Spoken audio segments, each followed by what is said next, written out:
621 million people around the world run. Only 1.2 million people will run a marathon every year. But doesn't it seem like every time you open up social media, someone's crushing it? Going longer, getting leaner, bigger, stronger, running more miles, faster, shredded with muscles and better outfits, more expensive shoes, running marathons effortlessly, going longer, ultra marathons, going longer, 100-mile races. And I'm sitting here training for my first marathon, feeling a lot like Kevin Malone in The Office Casino Night when he shoves all of his chips in and gets called by Phyllis and loses his whole stack. I suck. I mean, it's a problem. I look at my phone, I'm scrolling, and I want to blame social media. But that would be the easy way out and not really addressing the central issue here. See, I'm a millennial who remembers a time not just before Instagram and TikTok, but before the whole internet.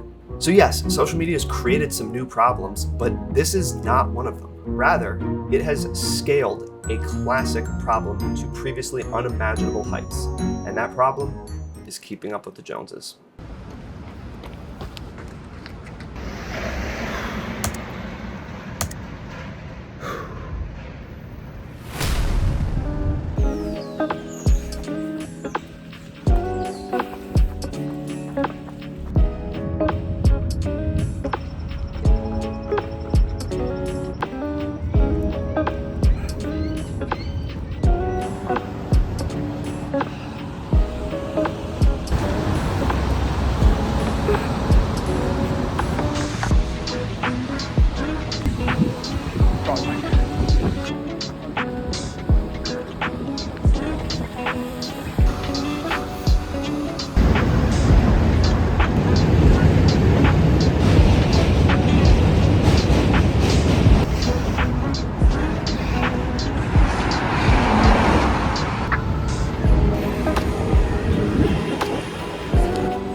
Ago to the day, I was training to peak in 10 weeks for the distance I just ran today on a casual morning midweek run.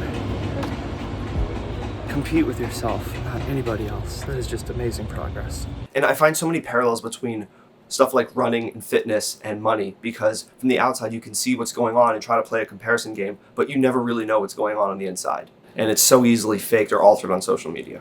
The other thing that becomes an issue is you start this comparison game and all of a sudden the goalposts shift. The question becomes, in a limitless world, what is enough? And that's a dangerous game.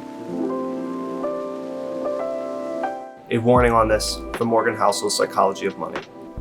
Now in this example, Morgan uses a rookie baseball player who makes $500,000 a year, which is, by any definition, rich. Now that $500K is about 8 times the US median household income in the year 2018. But that's not who the rookie compares himself to. No, because the rookie plays on the same team as Mike Trout, who has a 12-year, $430 million contract, $36 million a year. But Trout isn't comparing himself to the rookie. No. His $36 million, well, that doesn't nearly stack up to the top 10 hedge fund managers who make $340 million a year. And those top 10 hedge fund managers, well, they compare themselves to the top 5, where it's looking at $770 million a year. Those are the guys who compare themselves to Warren Buffett, whose fortune increased $3.5 billion in 2018. But even at that level, Buffett is not the final boss, because that honor belongs to Jeff Bezos, whose net worth increased $24 billion in 2018, a sum that is more per hour than that rich baseball player made the entire year. Back to running here. A marathon is something only 1% of the world will do. Then the next step is an ultra, or a 100-mile race, which is basically 4 marathons. But the Leadville 100 is not even halfway to the Moab 250. And you see how quickly we go down the slippery slope of comparison, and when you arrive at the destination, you realize it just plain sucks.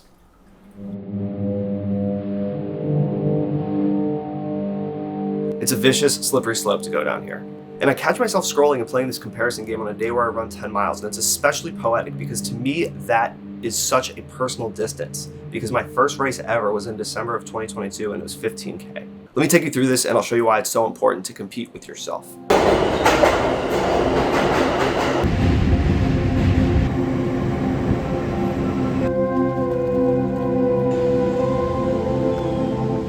My first race was December 3rd, 2022. It was a 15K or 9.32 miles. Training. Of course it is. My previous long run was 5 miles. My running per week, maybe once. Probably twice a month if I was lucky. 1 minute. Vibes are amazing. My training was 10 weeks at 3 runs per week. I did that 100%. My longest pre-run race was 8 miles. This is the first time I've ran over an hour. A 15-mile week. That's the most I've ever run in a week, so progress. Let's go, Robert! You're an animal! Let's go, baby!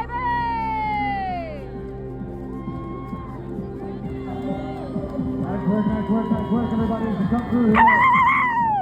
How do you feel? That was easy as Training was so much harder. Proud of you. I ran a 5K the following week because a friend signed up for the race and wanted me to join in. It was in the neighborhood. Great. That was my second race. I signed up for a half marathon the following April in 2023, injured myself, somehow made it across the finish line in the rain.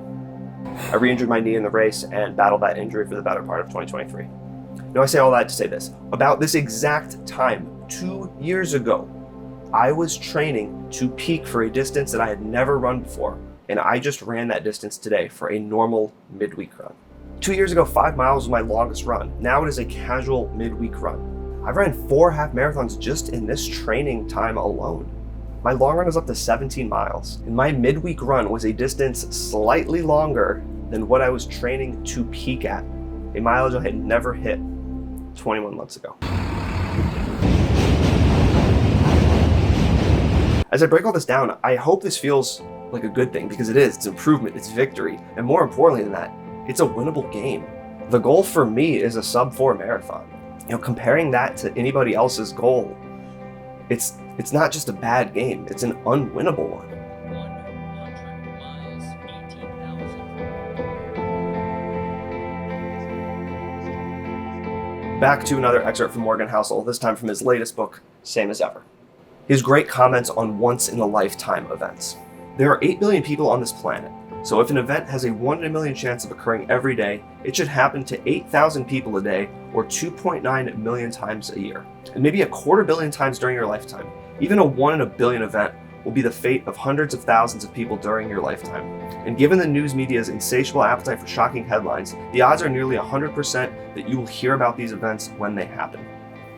Or, see them on your social media feed. Every single day.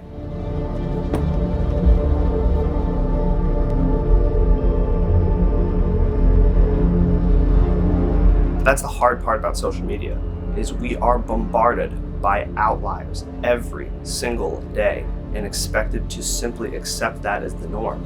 And it's just not the case. But more importantly, we are player one in our own story. And if you lose sight of your finish line because you're focused on what somebody else is doing, it's pretty hard to cross it. When I ran my first race, one of the pieces of advice that I got was run your race. And I thought that applied to so many more things than just running. It applies to our jobs, our every single day life, what we want.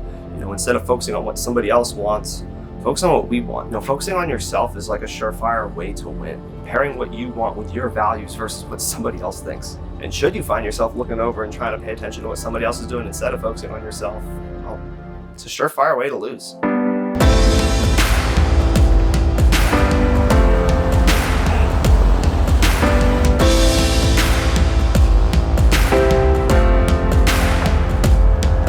Maybe social media isn't ruining running. Maybe it's just allowing us to self-sabotage regardless of what we're focusing on at just record high levels. Therefore, we must find a better way. I believe that the better way is to let others inspire you, but to remember your own why and compete against yourself. And for me, I didn't sign up for this marathon for any external validation. Heck, I was so skeptical to even put the series out and didn't start until 9 weeks after training because I wanted that to be the case. And I've realized that I didn't run through the dead heat of New York City summer so that I could flex or get Strava kudos, although, Strava kudos are also great. But I didn't do this to prove anything to anybody except for myself. I can push myself to new heights. I can raise my own bar. At the end of the day, the hardest battles that any of us will face are ourselves. And I'm a person who's always wanted to compete against the best. So compete against yourself.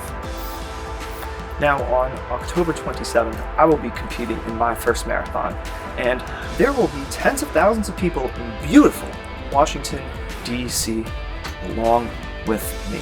But my goal remains my goal. And my goal is to run a sub-4 marathon for the longest run of my life. Because while it won't be a 2002 2500 no limit deuce to 7 draw winning bracelet from the World Series of Poker in Vegas, I am certainly looking forward to putting my first marathon bib right there. And I'll save some room for the medal beside it. Also, if you missed an Easter egg in the intro, I highly recommend it, because if you're into New York running and vlogging, I guarantee you know a guy in that intro. If you made it this far, thank you for watching. I have been really backed up. This episode took a while to put together, but I got 2 more coming up quick, and then it is off to DC. I am less than 20 days out. Woo! I'll see you in the next one. Peace.